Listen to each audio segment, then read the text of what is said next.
Hi, I'm Lisa Capalla, and welcome to Where's Wilmington. We are in our beautiful new studio here at 10 Waltham Street, and this is actually our first program shot in our new studio here for Where's Wilmington.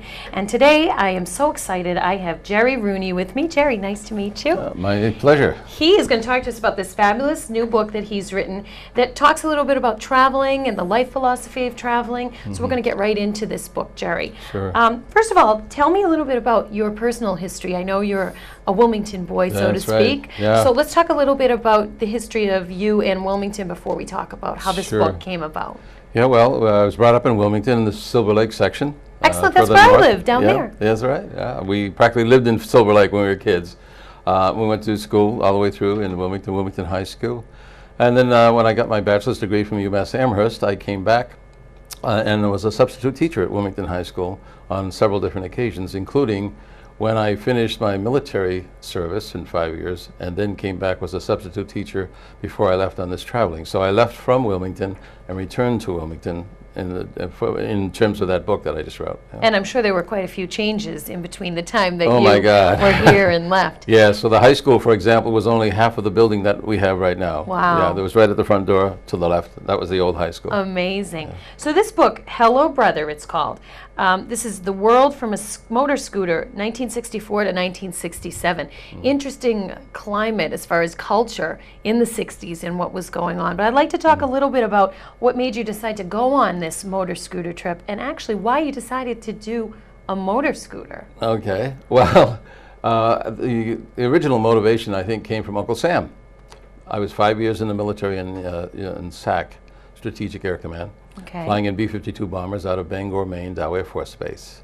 Okay. And we used to fly what they call Chrome Dome, which is airborne alert missions. That was during the Cold War. And during that time, we used to take off with nuclear weapons, the war plans, et cetera, and be in the air. We'd fly across the Atlantic, refuel in the air over Spain, do a small loop in the Mediterranean, refuel again, and then after another loop in the Mediterranean, fly back across the Atlantic, and 24 hours later, land in Bangor, Maine. Right. But obviously being in the air all that time, you didn't get to see any of the places that you really were in. Well, that was the frustration. I had done it 15 times and never landed in Spain. In fact, my crew in 1962 was a crew of the year in 8th Air Force, won a trip to Palma, Mallorca in Spain, the island, one of the Balearic Islands.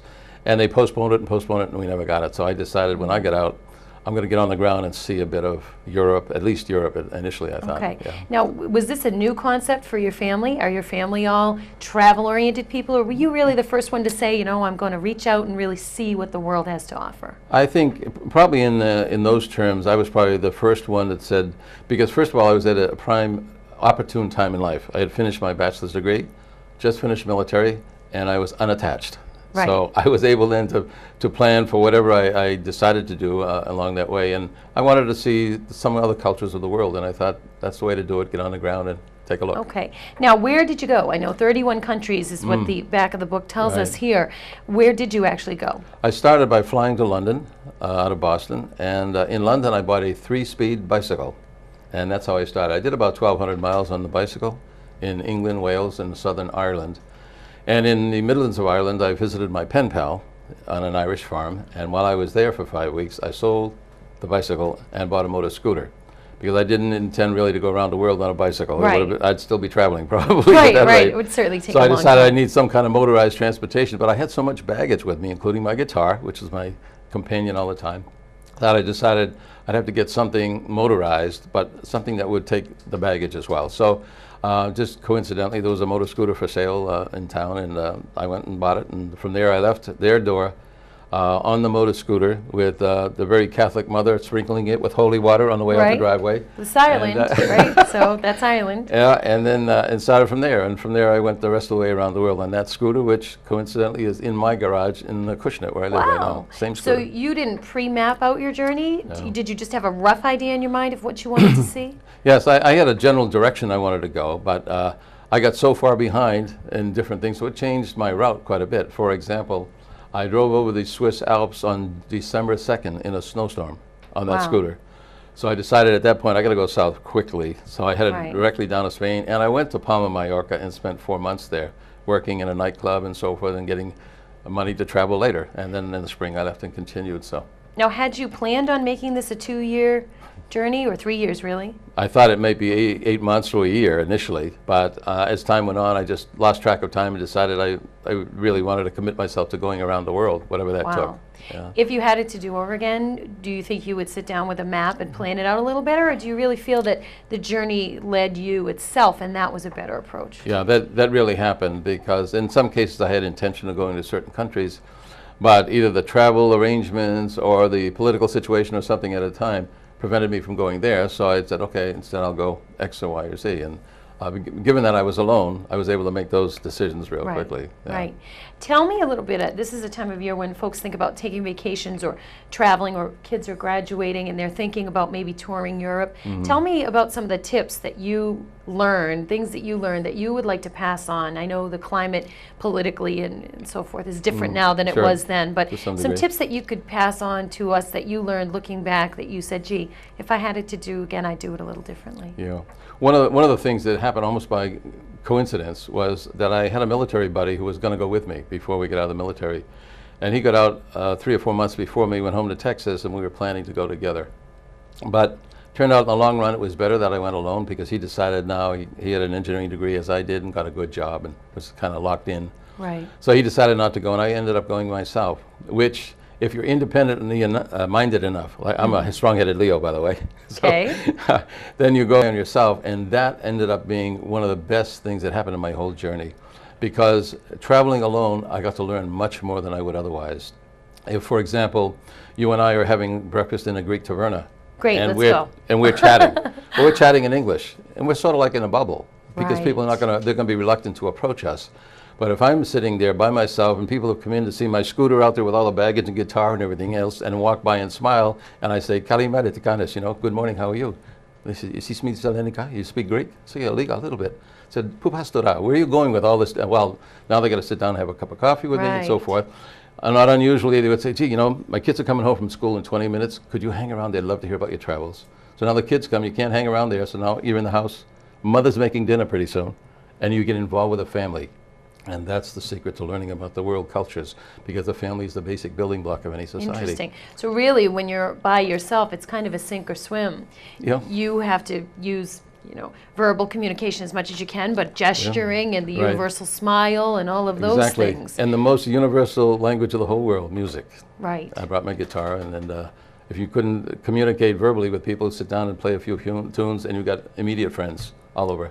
What was your favorite place of the 31 places that you visited? Well, I'll have to say this. We'll give you the top 5. There's probably more than one. And I was so well received every place. It was great. Of course, I loved Ireland and Scotland. My parents are both Scottish immigrants. Me too. So I found out, and I went and visited all of those places that I had heard about all these times with my mother and father telling me about, and met some of the relatives I had never met before. Wonderful. Which was really great. But one of the places I really enjoyed, because of the difference in the culture, was Japan. And that was the last of the 31 countries. Wow. I spent 5.5 months in Japan and traveled the 4 major islands of Japan on my little scooter, about 8,000 kilometers, about 5,000 miles. And given that, I mentioned that people were so open to me and brought me into their homes. And I actually counted from I had a very specific diary that I kept of everything. Like I have 250 pages of handwritten diary. And when I went back and counted up Japan, I had been there 161 days. And 142 of those days I spent in private homes with newfound friends. Wow. So, I mean, that's part of the secret of going around, not only learning more, but doing it less expensively. I mean, the reality is you would pay for that experience, but obviously families won't let you. Right. So thank God I had an engineering background. I was handy, because I repaired toasters and all kinds of things all around the world, bicycles, automobiles, and so forth, just to give back to people. Right. But it was incredible. But the other one thing I wanted to mention, though, and I joined this before I left, was the Youth Hostel Association. All right. Youth hostels, there aren't too many in the United States, but in Europe and throughout the rest of the world, there are youth hostels all over the place. And the average youth hostel that I stayed in, the highest expensive one was 75 cents a night at that time. And the most popular book for travelers in Europe at that time was Europe on $5 a day, meaning everything. Wow. And a lot of times I was traveling for a lot less than that. So maybe it's up to $20 a day Who now, knows? given the time Exactly. change. Sure. Can you tell me if you've thought about, if you were to do this now at your age and with the political climate and the culture changes, do you think it would be possible to experience the things that you did in 1964 now? No, I think you would experience the changes in the world, as you say, the political climate, et cetera. But one of the things I found as I traveled, to be accepted by people, first of all, be willing to live on their level while you're visiting them. Meaning? Meaning very often I've met a lot of travelers, North American and others from Europe, who want to live in the Hotel Hilton, eat American food, speak English all day, and then consider themselves being on tour of a given country. Very difficult to do it that way. And I say... Almost insulting, wouldn't you say? If yes, you're in a way. planning on really immersing yourself in the culture and really getting those little behind the velvet ropes things that people don't experience. Exactly. I mean, you know, the folks have a... I found out one of the things, because first of all, Americans and the British have a very poor reputation for learning foreign languages. That's true. You go to Europe and you find a 12-year-old kid who speaks 3 languages fluently. Right. Excuse me. So that being the case, we have to make a try at it. And I wanted to talk to all of the people that I visited in the country as much as I could. So, of course, I had 3 years of French in Wilmington High School. I had a year of German in college. And when I came back, as a matter of fact, I taught Latin, freshman Latin at Wilmington High for a few months when I was there. And that was all helpful. But the idea is to make the attempt at another language, and people appreciate that. And lets them know that you're serious about it. And I found that the people, by and large, whether they're high school graduates or never had any formal education, or no matter what their background, seem to have an ability to detect sincerity in the other person. Right. And as soon as that comes across, they open up. That's and that was going to be my next question to you. What universal things about being human did you learn? I mean, we could talk about that for weeks, I'm sure. Probably. But really, what are the key points that you learned that's universal in the concept of being human that translates to every nation? Yeah, I found out, I think, among other things, how little it takes to subsist and be happy. Oh. As you'll read in the book, I stayed with Arab Bedouins in the desert in Jordan. People who had very little to offer, but offered it with great generosity. And I stayed overnight with them. It was kind of a surprising confrontation when I first met them, as you'll read. But other than that, that's one of the big lessons of the book, I think. Excellent. What do you think that this book really is going to teach people when they read it? What do you hope they get out of it? I'm hoping they'll come to a realization of the commonality among people of the world. Right. Because the same kind of motivations motivated us. For example, if you go into any crowd, I don't care, any place on this earth, and start talking about babies or children, you get an immediate audience because people relate to that. True. And the most important thing in a family or in a society are the youngsters who are growing up and going to make that society something later. Right. How much do you feel your own personality, your own genuineness and sincerity played a role in how you were received? I'm listening to this, getting the impression that you're a very warm person, and if someone were to go over there and were shy, or maybe were not as open as you are, do you think they'd be received as well? Yes, it'd be a longer process, I think. And then, of course, I had the luxury of not having a time limit, because I could. But as you're right, I'm very open, and I'm a kind of people-oriented individual, I think. So when I approach people, I'm not reluctant to make the first move, if you will, and to talk to people. And probably doing this whole journey helped you to do that. You put it into practice. You put your money where your mouth is, so to speak. Yeah, and it made for the lessons of the journey. Excellent. We're going to take our midpoint break here. We are with Gerry Rooney, who wrote this awesome book, Hello, Brother, talking about traveling the world from 1964 to 1967. When we come back, we're going to talk a little bit about publishing and the whole process of getting your thoughts and experiences to actually be in book form. So stay with us. We'll be right back with more of Where's Wilmington right after this.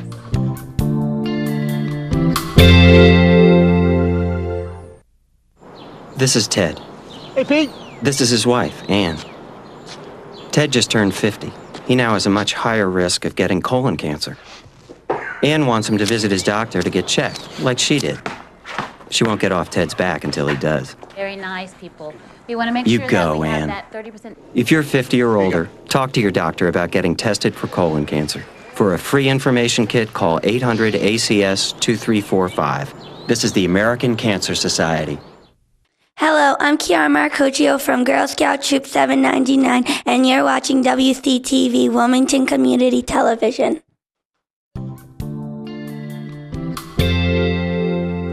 Hello, Hello, I'm Lisa Capalla. You're watching Where's Wilmington here on WCTV, and I am talking with Gerry Rooney, the author of this book, Hello Brother, The World from a Motor Scooter from 1964 to 1967. So the first half of our program, we were talking about the actual journey and the process and what you learned.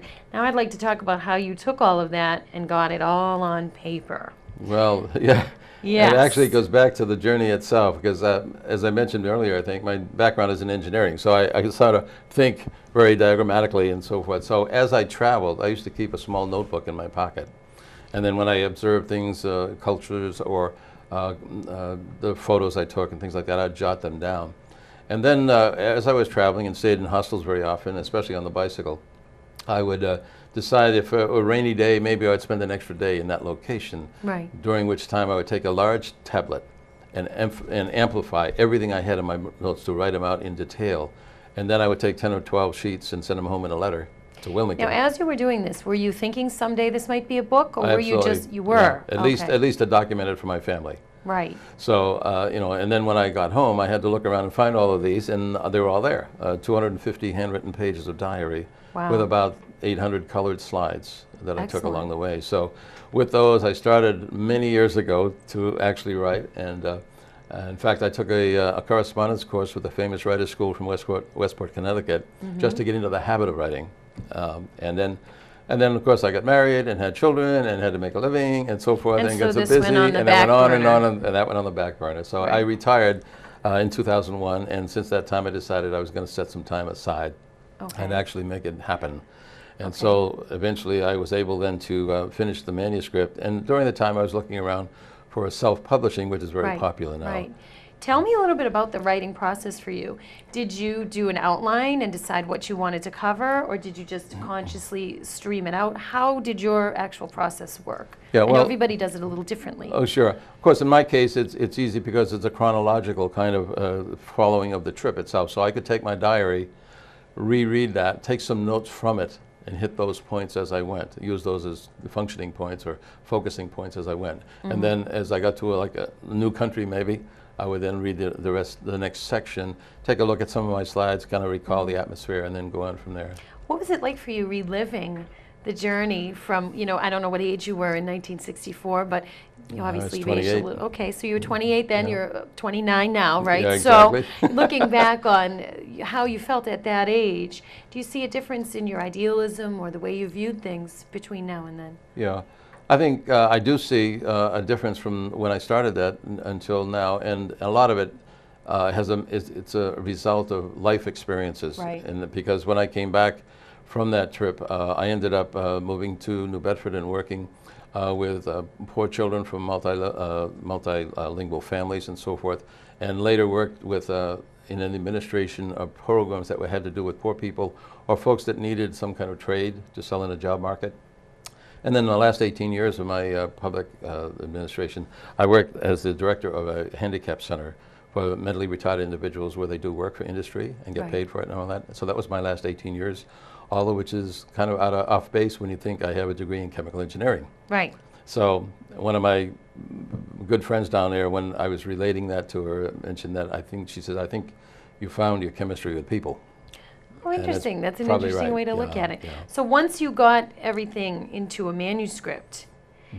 did you have friends and family read it, or did you send it to folks you thought might be a little bit more critical? I know you're friends with Gerry O'Reilly, who's a local town boy himself, who does a Yeah. lot of great work with Wilmington history. Did you show it to him knowing that he was already published? Or No, I wasn't that close to Gerry because living in down in New Bedford area, you know, I wasn't. But I saw him a couple of times, and as a matter of fact, he asked me for a contribution to one of the local publications he did about the Silver Lake area. So Right. my recollections of that I sent to him as well.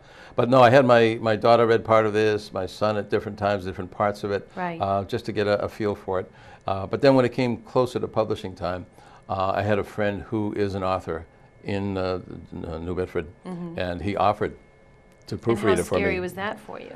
That was great. That was Really? super. Yeah, because he was able to correct even some historical things that I had in the book, or you know, maybe in some cases spelling, but different things that He's an older gentleman, and thereby, by virtue of his experiences in writing, was able to give me some great experience. So he went through the whole thing and sat with me for like an hour and a half, went line by line through the whole thing. Nice. It was super, yeah. So a yeah. lot of folks really had a part in this book, not Oh, only yeah. from the history, but also from your daughter reading it, family and friends, and then your Yeah. author friend. Yeah. Once you got it all read and were kind of happy with what you had, what was the next step for you? The next step was to look around for self-publishing, which is very Can common you explain nowadays. what self-publishing is to those who don't know? Okay, well, self-publishing is, there are a number of firms. For example, this one is Ex Libris, which is an offshoot of Random House, one of the large publishers. And the thing is, they have various packages of different services they can provide for you as an author. They can be very basic. They can just like a review and then publish. Or they can do the whole thing for you. You know, take your script and rewrite it almost, and so forth, and do all the rest of it. And then you pay for those services at that level, whatever they might be. And those services could include, you know, publication, and thereafter publicity, campaigns, and all the rest of it, depending upon at what level you start. One of the things that's different from getting a publishing firm just to do your book is that you don't order any number of, they don't run, like, for example, 500 copies Right, to I was begin gonna with. ask you about Yeah, that. it's publishing on demand. That's what it amounts to. So, for example, I as an author, when in my package of services they gave me, they will give you so many hardcover books and so many softcover books as Right. the author to begin Right. with.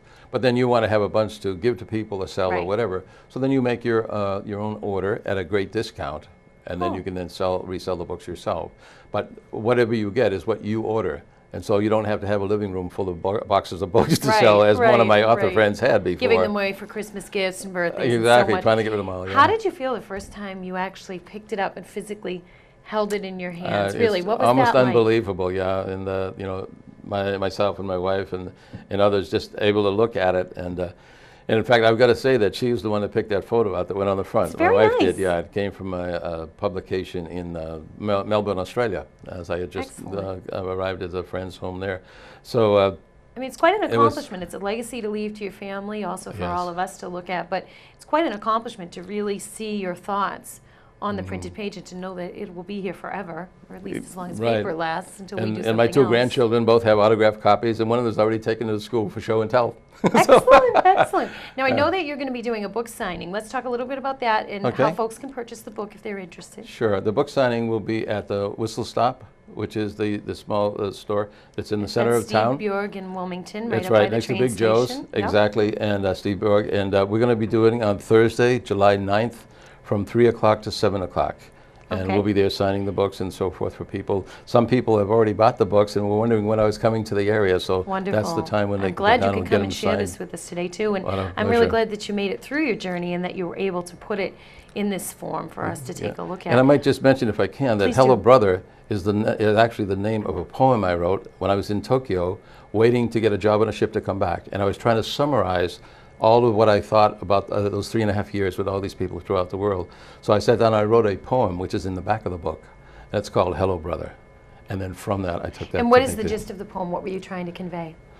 the universality of humanity, how Right. people are the same throughout the world, and inspired by the same kind of things, and moved by the same kinds of people and the relationships between It's each really other. very moving. That's a very deep concept, that we really all are brothers, that we all are Exactly. one. We all have the same fears and concerns, and maybe if we could channel that and keep Yeah. that in mind, this world would be a little bit of a better place. Well, And maybe we can hopefully start a that's what we'll get. Well, maybe we from start a this. movement called Hello Brother for the world. That would be you know? fabulous. That would be great. Well, I thank you so much for your time. That's my And pleasure. I appreciate you being here today with us. And nice to be back in Wilmington. Excellent. So, folks, get out and take a look at this book. We can get that through xlibra.com. Right, www.xlibris.com. Right. Right. We can probably take a look at a portion of the book on there. Or That's correct. There's one Excellent. chapter that is in it, and also it is right now available at the Whistle Stop. Wonderful. Yeah. So people can do that. And just want to thank you all for watching Where's Wilmington and for supporting WCTV here at 10 Waltham Street. We really appreciate that. Everybody keep watching. We've got a lot of new and exciting programs coming up. And just reminding you that when somebody asks you where's Wilmington, you tell them right here and right here on WCTV. Thanks for watching.